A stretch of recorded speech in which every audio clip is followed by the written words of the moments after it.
নূতন সরকার আসার পরে তাদের দেওয়া যে প্রতিশ্রুতি কর্মচারীদের প্রতি, 4 বছর পর শিক্ষক কর্মচারীরা হতাশ। তারা বলেছিল 7ম বেতন কমিশন লাগু করবে। এই বিষয়ে সরকার যে সিদ্ধান্ত নিয়েছে সেটা হলো 7ম বেতন কমিশনের কর্মচারীদের বেতন দেওয়ার জন্যে যে সিদ্ধান্ত 2.57 ফ্যাক্টর, সেই ফ্যাক্টর তারা দিয়েছে মাত্র। বামফ্রন্ট সরকার 2016 সালে 7ম বেতন কমিশনের রায় বেরোনোর পরেই অনেক বিচার বিবেচনা করে রাজ্যের কোষাগারের যে অবস্থা তাকে মাথায় রেখে 2.25-এর বেশি দেওয়া সম্ভব না, 2.25 দিয়ে সেটা বুঝিয়েছিলেন এবং বলেছিলেন পরবর্তী সময়ে আর্থিক অবস্থার যদি সুযোগ হয় তখন 2.57 দিয়ে দেওয়া হবে। কর্মচারীদের মধ্যে একটা অংশ যারা বামফ্রন্ট সরকারের বিরুদ্ধাচরণ করত, তারা এই বিষয়টাকে নিয়ে খুব প্রচার করেছে। 7ম বেতন কমিশনের সঙ্গে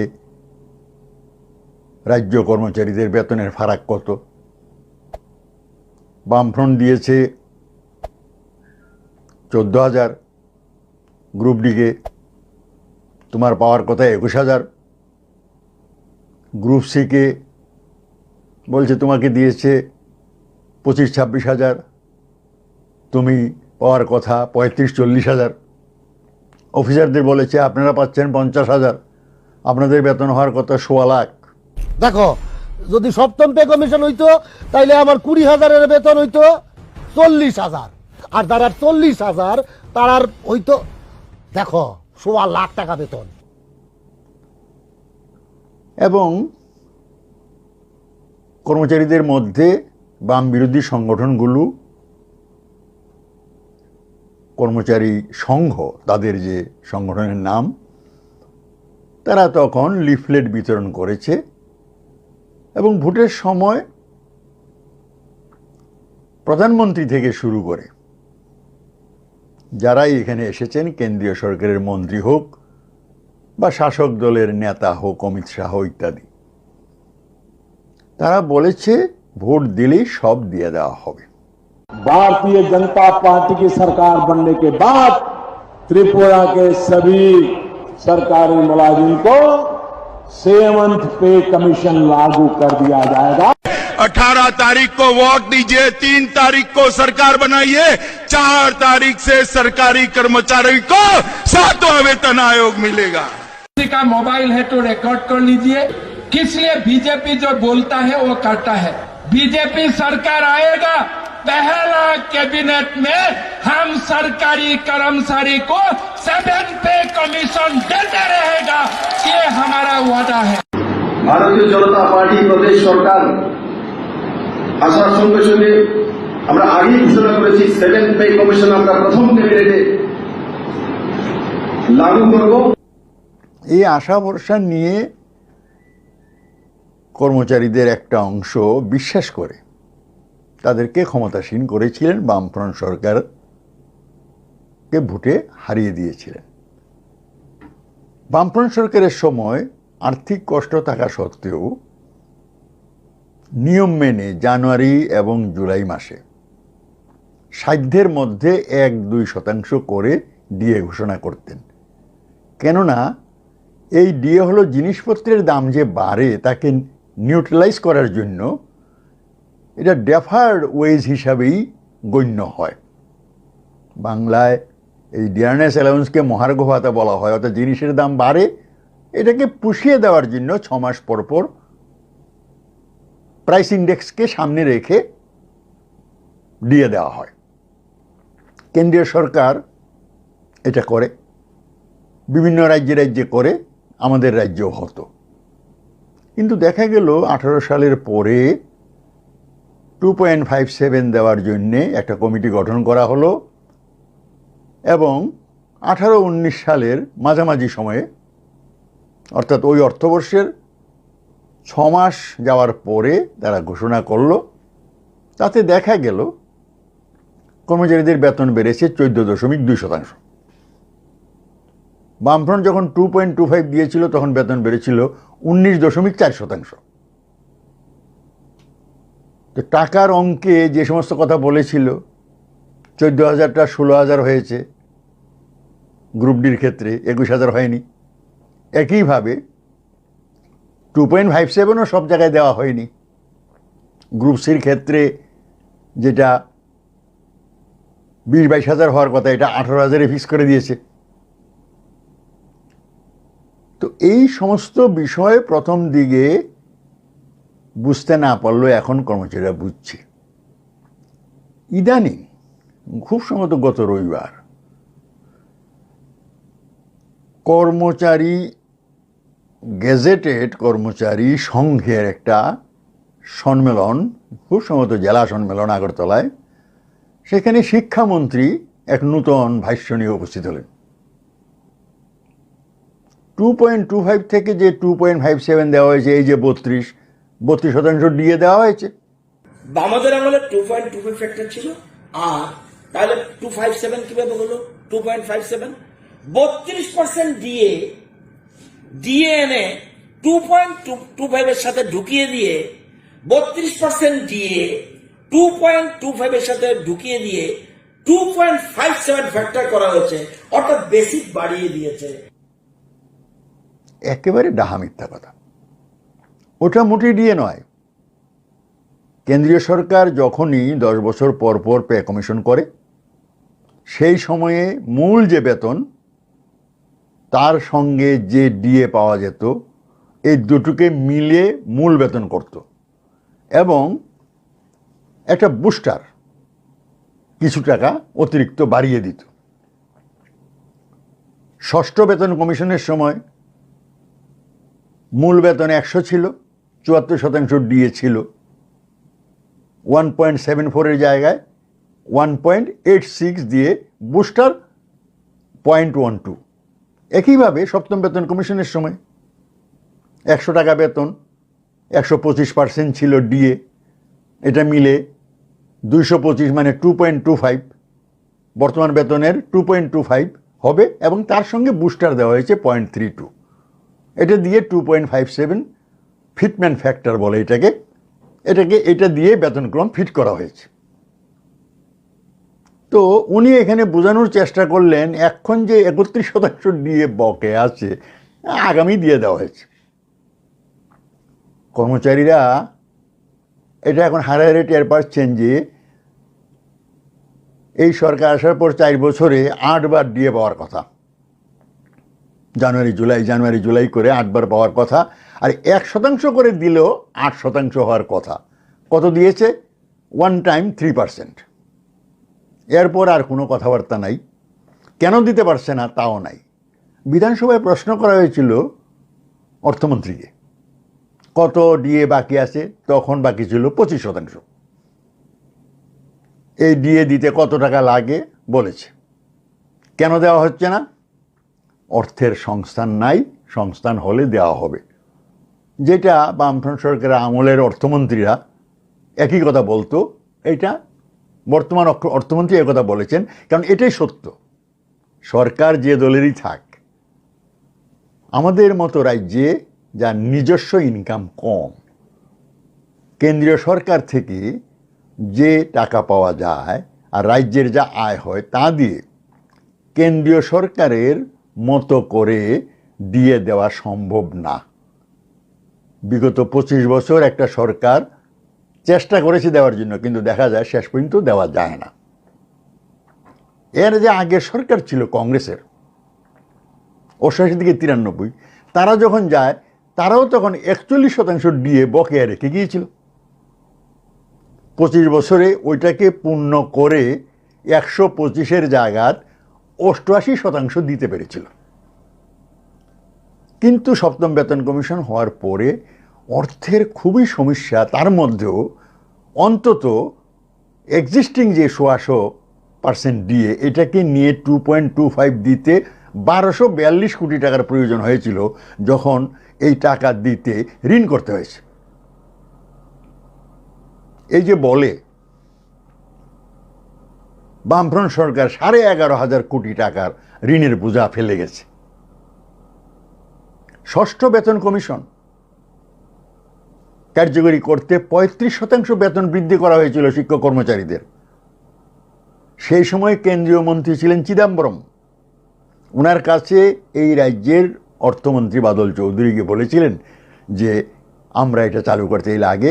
বলছে এভাবে বললে তো হবে না, অর্থ কমিশনের সময়ে যেই বেতন আছে এটাকে ধরে বেশ করে কাজ করা হয়, তাই তড়িঘড়ি করে 35% বেতন বৃদ্ধি মানে বছরে 1050 কোটি টাকার অতিরিক্ত দায়িত্ব নিয়ে ঋণ করে দিয়েছিল এই ভরসায় যে পরবর্তী অর্থ কমিশন সেটা পুষিয়ে দেবে। কিন্তু দুর্ভাগ্য হলো রাজনৈতিক কারণে অন্যান্য রাজ্যগুলোকে দিয়েছে, উত্তর পূর্বাঞ্চলের বা যেখানে কম আছে, কিন্তু ত্রিপুরাকে দেয়নি। পলিটিক্যাল পয়েন্ট, মানে কমিউনিস্টদের সরকার। ফলে একটা ক্ষোভ, একটা যন্ত্রণা শিক্ষক কর্মচারীদের ছিল। তো যাই হোক, এখন এই যে রবিবার দিন উনি নির্জলা বলে দিলেন, যেন অনেকটা যে আপনাদেরকে দিয়ে দেওয়া হয়েছে, আবার চায়েন কেন? ওই পশ্চিমবঙ্গের মমতা ব্যানার্জির মতো 10% দিয়ে দিয়েছে, অনেক বাকি, বলছে 10% দিলাম, ঘেউ ঘেউ করবেন না। এখানেও অনেকটা ওইরকম না বললেও টুপি পরিয়ে দেওয়ার মতো অবস্থা। একজন শিক্ষামন্ত্রী, বর্ষিয়ান লোক, আইনজ্ঞ লোক, সে বলে দিল এই সমস্ত কথা। তো স্বাভাবিক কারণেই শিক্ষক কর্মচারীরা দিয়ে না পাওয়ার যন্ত্রণায় এখন ফুঁসছে, এবং কিছু সংগঠন ডেমনস্ট্রেটও করেছে। কিন্তু যাতে ডেমনস্ট্রেট না করতে পারে, গণতান্ত্রিক যে প্রক্রিয়াটা বামফ্রন্ট সরকারের সময় ছিল, এটাকে এখন বাইক বাহিনী দিয়ে মোকাবেলা করা হচ্ছে। এই শিক্ষামন্ত্রী বলেছে বাইক বাহিনী, সেটা আমাদের মজুদ বাহিনী, গণতন্ত্র রক্ষার জন্য এগুলো থাকবে। গণতন্ত্র রক্ষার নমুনা আমরা সবাই দেখছে। এখন শিক্ষক কর্মচারী যদি ডিএর জন্য বেতন বাড়ানোর জন্য লড়াই করে, তাদের উপরে হয়তো সেই যন্ত্রণা নামিয়ে আনবে এই ভয়ে কথা বলছে না, কিন্তু মানুষ ফুঁসছে। একটা কথা পরিষ্কার, এটা জানতে হবে, ত্রিপুরা রাজ্যে বামফ্রন্ট সরকার আসার আগে যে বেতনক্রম ছিল, যে কত কম টাকা বেতন পেত, তার জন্য বলা হতো গরিব শিক্ষক কর্মচারী। প্রথম বামফ্রন্ট সরকার আসলো, তার বেতনকে ভদ্রস্থ করা হলো, গরিব শিক্ষক কর্মচারীর বদলে সে মধ্যবিত্ত শিক্ষক কর্মচারী হলো। প্রথম দুইটা বামফ্রন্ট সরকারের সময় দুইটা পে কমিশন রাজ্যে গঠিত করে তাদেরকে ভদ্রস্থ করা হলো। তৃতীয় বামফ্রন্ট সরকার থেকে আরম্ভ করে তখন সেন্ট্রাল পে স্কেলের সঙ্গে মিল রেখে যথাসম্ভব সেই জায়গায় যাওয়া যায় কিনা, এটা করতে গিয়ে অন্তত বেতন এটা এমন জায়গায় গেল যে একদম নিচুতলার কর্মচারী ছাড়া একটু উপরে যারা আছে তারা নিজেদেরকে অন্তত উচ্চ মধ্যবিত্ত না হলেও মধ্যবিত্তের উপরে লেয়ারে তারা যেতে পেরেছে। এটা বামফ্রন্ট সরকারের কৃতিত্ব। ঋণ করে হোক, কেন্দ্রের থেকে অধিক টাকা দরবার করে এনে হোক, সেটা করা গেছে। কিন্তু এখন যা দেবে তাতেই সন্তুষ্ট থাকতে হবে। বেশি চাইলেই সমস্যা, আর আবারও বিভ্রান্ত করা। হিমন্ত বিশ্ব শর্মা এসেছিলেন, এই বলেছেন সেই বলেছেন, না হলে পরের ভোটে ভোট দেবেন না। লোকসভার ভোটে মানুষ ভোট দেবে কি? মানুষকে তো ভোট দিতেই দেওয়া হয়নি, সেই তো শুরু হলো সেখান থেকে। 18 সালে গণতান্ত্রিক ভোটে তারা নির্বাচিত হলেন অনেক প্রতিশ্রুতি দিয়ে।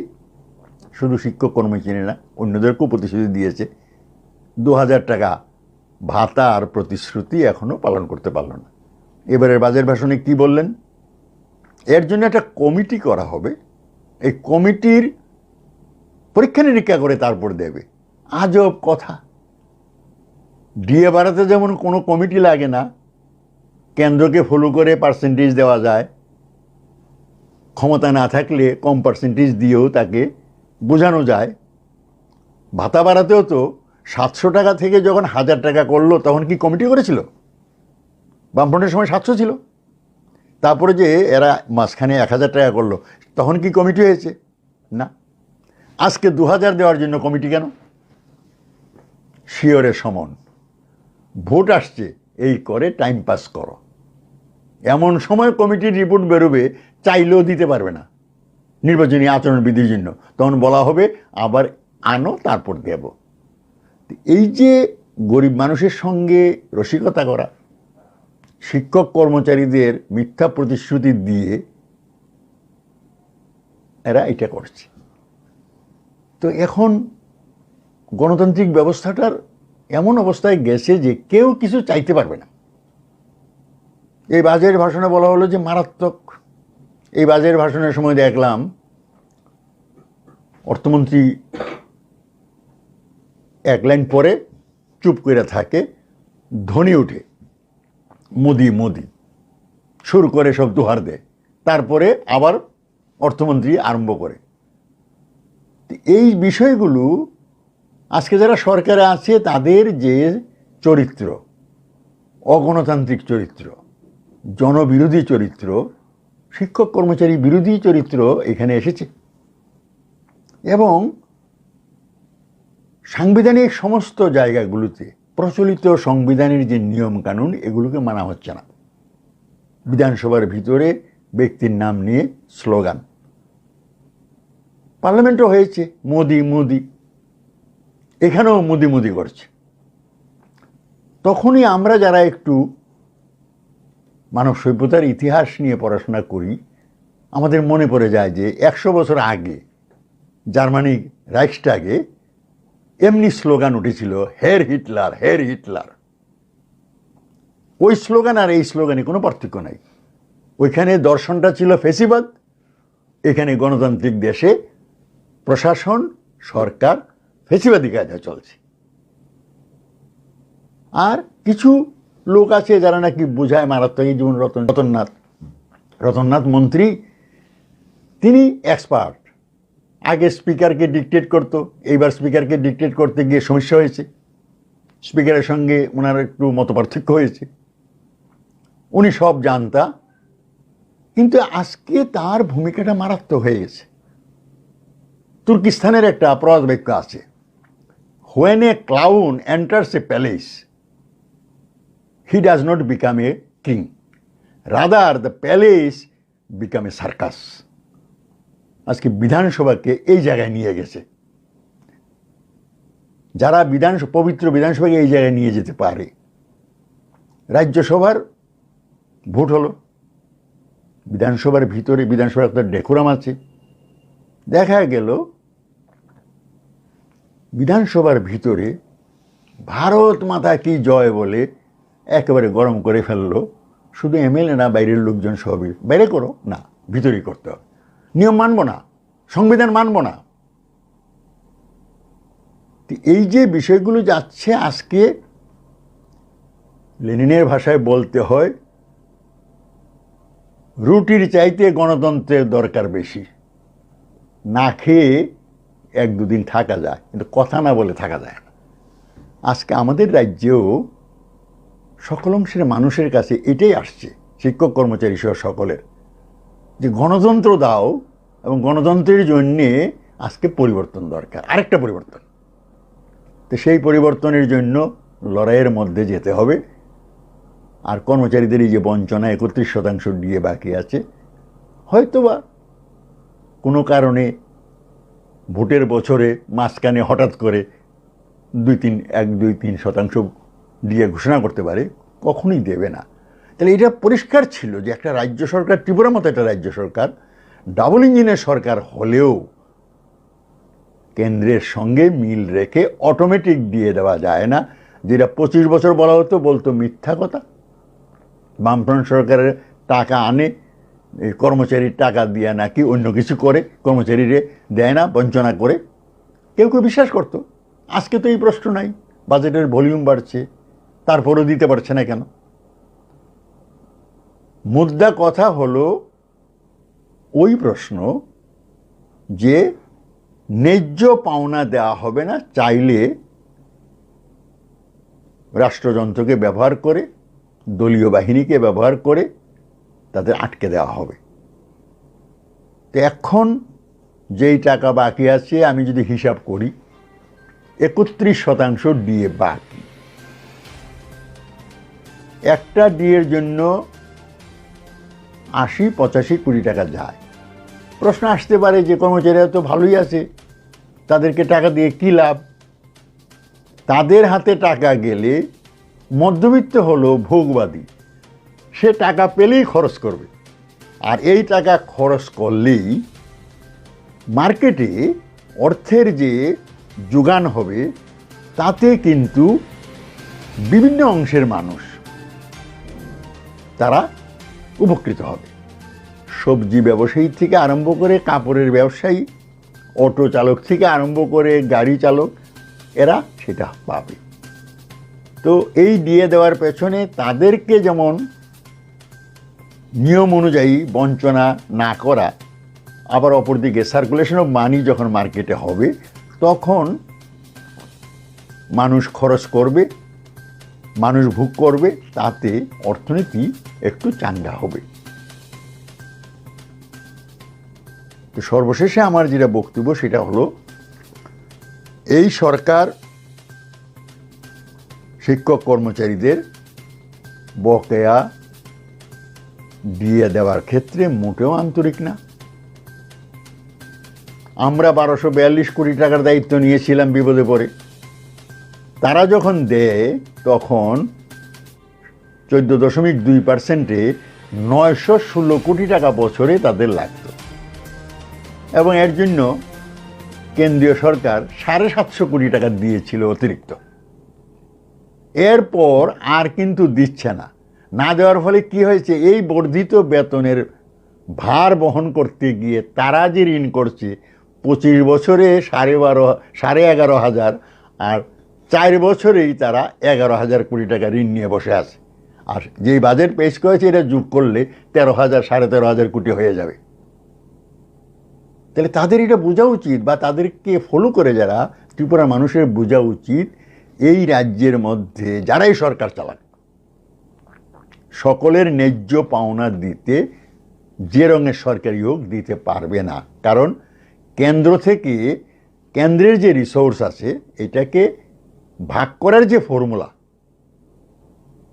42% দিয়েছিল, কাশ্মীরে রাজ্য সরিয়ে দেওয়ার ফলে ইউনিয়ন টেরিটরির দায়িত্ব কেন্দ্রীয় সরকারের 1% নিয়ে গেছে তাদের জন্য, অন্য রাজ্যগুলোর জন্য দিয়েছে 41%।